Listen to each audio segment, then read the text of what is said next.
Good morning, my dear students. In our previous session, we studied about what is queue and what are the different types of queue and what are the operations which are going to be performed on a queue.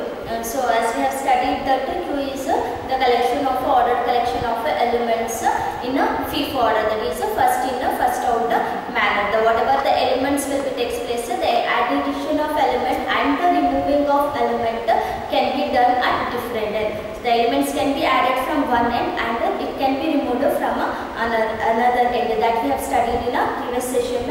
So today we are going to study about memory representation of a queue. So as you know that, so here data structure means basically it is going to manage the memory. Okay, so management of memory will be takes place. So here in memory representation of queue, it will be of two types.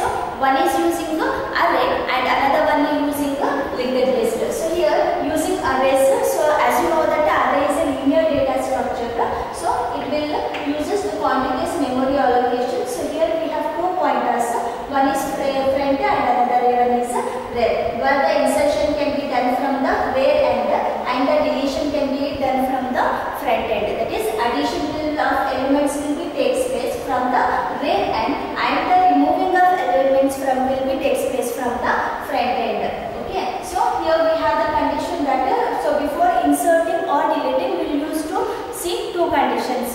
One is if the front is equals null, then it is indicating that the queue is empty. So with that we are able to insert any elements into the particular queue. So if it is there equals null and if it is nothing but so it is full, indicating that we are unable to add any of the element. Okay, so that is about the memory representation of a queue. So next we will be using the array. So another one is using linked list. So here linked list means it is a collection of ordered elements of a collection of nodes.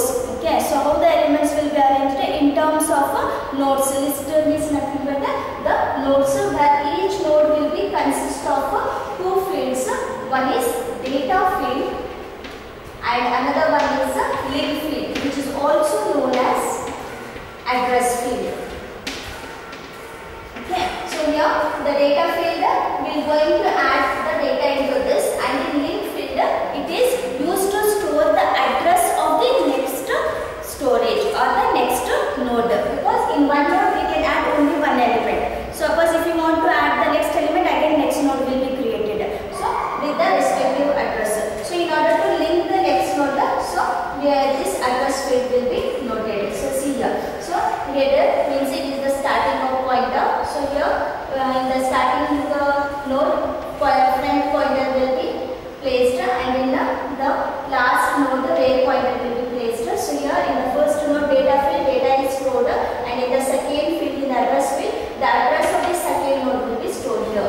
Okay, simultaneously in the second node here the data will be stored, and in the address location the third node address will be stored, and in third node, so here the data will be stored, and in the address field null is stored. Null indicates that it is the end of the list. Okay, so this is how the queue will be represented in terms of a list. So here the front pointer, from here we are going to remove the elements, and from the rear pointer we are going to add the elements. Whatever the elements is added, so directly it is moving to the last. That is from the last in that is a first in first out manner. So it will go in accommodate here. Okay, so this is about the memory representation of queue using array and using linked list. Okay, so the next topic we have is applications of queues.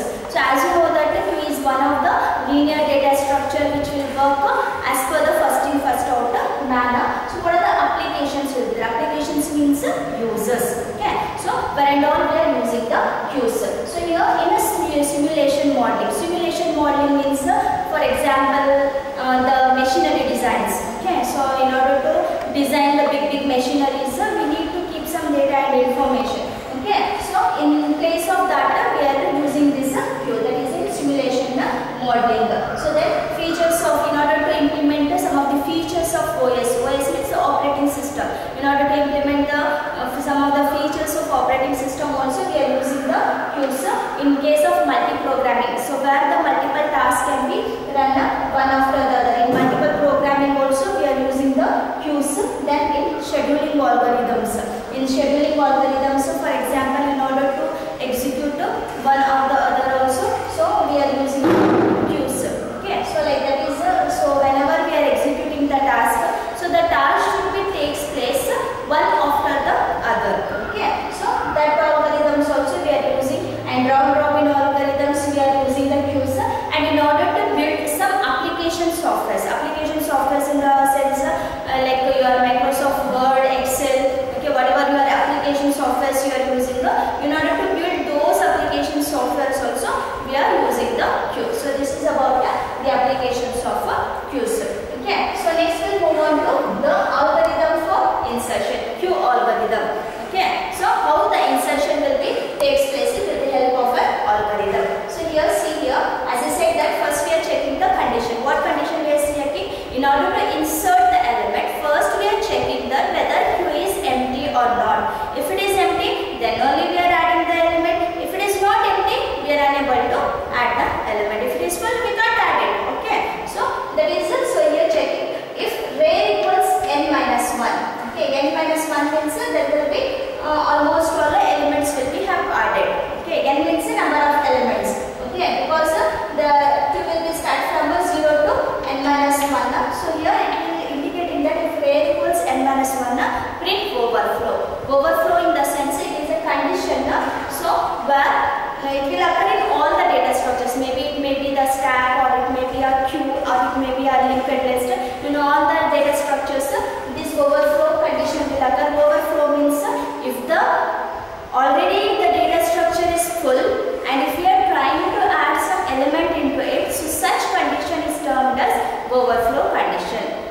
Okay, so if the queue is full and we are trying to add few more elements into that, so that condition is for overflow condition. So it indicates that if array equals n minus 1, it is indicating that the queue is full, so hence it will print overflow. Okay, otherwise suppose if it is false, then it will come here and it indicates that front equals null and front equals 0, rear equals 0. It will be pointed to the 0 location, both front and the rear. As soon as the element is added, the rear will be getting implemented to the next location and the element will be added into the queue. So this is the algorithm in order to insert the element into a queue. Okay, so next we have a deletion algorithm. So in case of deletion algorithm, so here we will check that in order to remove the element, we should have some contents, is it not? So here first we will check that whether the queue contains the elements or not. So it is check that if friend equals null, print underflow. Underflow means it is a condition. Suppose if the queue is empty and we are trying to remove the elements from that, so that condition is called underflow condition. Okay, underflow condition means if the queue is empty and we are trying to remove some element. If it is empty means nothing is there. Then what we can remove? Nothing, is it not? But still we are trying to remove something. Then that condition is called what? Underflow condition. Okay, so then item equals queue of friend, so that particular item will be taken and friend equals 0 and rear equals 0. So both the pointers will be located to 0 and friend value will be get incremented after removing each and every element. So this is what the deletion of algorithm in terms of queue. Okay, so this is about the queue. So what are the queue? What are the different types of queue we have? Memory representation of queue, different operations performed on queue, and the insertion and deletion algorithm of queue. Let us move on to the next topic, the next data structure, that is called a linked list. As I said that linked list is nothing but it is a ordered collection of elements which consist of a list of nodes, which consist of a collection of nodes where each node will be consist of two fields, which each node will be divided into two fields. One is data field, another one is a link field or address field. Okay, so here linked list is nothing but it is an ordered collection of elements. It is an ordered collection of elements which consist of a number of nodes. Not only one node. As I said that in one node only one value will be stored. It consists of a number of nodes where each node will be divided into two parts. One part we are going to add the data and in another part we are going to add the address. Which address we are adding? The next node which is it is linked to that. So that node address we are going to add in the link field address field. Again in linked list we have three types of linked list, that is singly linked list, circular linked list and doubly linked list. Okay, so in a linked list we have three types of linked list. One is single linked list, then doubly linked list and the circular linked list. So in a single linked list, so here it is the same as your normal linked list where it consists of the collection of nodes and the last node indicates the null, indicating that it is the end of the list. So here in each node the data and address of the next node will be stored. See here, in the first node the second node address will be stored here, and in the second node the third node address will be stored, and in the third node the last node address will be stored, and in the last node null is stored. Okay, so this is what the singly linked list. Okay, so next we have a circular linked list. In circular linked list is a type of linked list where the last node address will be stored into the first node. Okay, so in case of a circular linked list, it is a type of linked list where it is also a ordered collection of elements, where in case of circular linked list the last node is not stored null. Instead of that, so the last node address will be stored into the first node. Okay, in the last node the first node address will be stored so that it will form as a circle. So in this type of linked list the addition and removing of elements will be easier, because wherever we want from that we can able to remove or add the elements. Okay, so next will be the doubly linked list. Doubly linked list is a type of linked list which consists of three fields. So normally what is said, the linked list is a type of linked list which consists of only two fields. One is a data field, another one is a address field. But here in case of a doubly linked list it consists of three fields. One is data field and two will be the address fields. In data field obviously the data is stored, whereas in case of address field, in the first address field the next node of the previous node address will be stored, and here the next node address will be stored. Okay, from both the ends we can join the nodes. Okay, so that is the doubly linked list. So we can add the previous node address and we can also add the next node address, so that here also insertion and deletion can be done anywhere from the list. It can be easier. Okay, so this is about the types of linked list. So next we have operations on linked list. So as we have seen that every data structures have some operations. So here also we have the operation such as the create operation, then traverse operation. Create operation is used to create the new list. Okay, the create operation is used to create the new linked list. Then traversing operation. So in a traverse operation, so each and every node will be visited exactly once, and the insert operation is used to insert the new node into the list. Deletion operation is used to remove the node from the list. So then searching is used to search any element by using either linear search or also using binary search. Then merging is the operation of combining two or more lists. Okay, so merging is a process of combining two or more lists. So that is called merging. So here in creation, whenever the linked list will be created, there will be two types of creation. So that is two pointers will be helpful in order to create the linked list, because linked list is a dynamic data structure. Dynamic data structure means whatever the nodes will be there, those nodes will be created during the runtime. So that is called a dynamic data structure. So in order to help those dynamic data structure, we have two operators.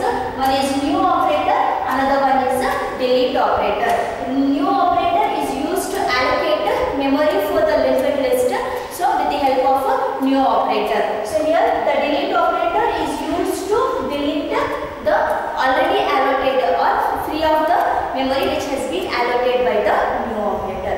New operator is used to allocate. Allocate means it will allowing or it will giving the memory for the nodes or the list. Okay. So delete operator, what it will do? It will going to delete whatever the memory has been given. It will taken back that amount of memory. So that is the delete operator. So these are the two memory dynamically memory allocation and reallocation operator. Okay. So here this is about the linked list. Okay. This completes your linear data structure. I am going to explain what is your non-linear data structure. So as I said that the overflow and underflow condition in all the data structures, whatever the data structures we have studied till now, that is stack, queues and list, not in array. Okay, so in all these three data structures, this overflow and underflow condition will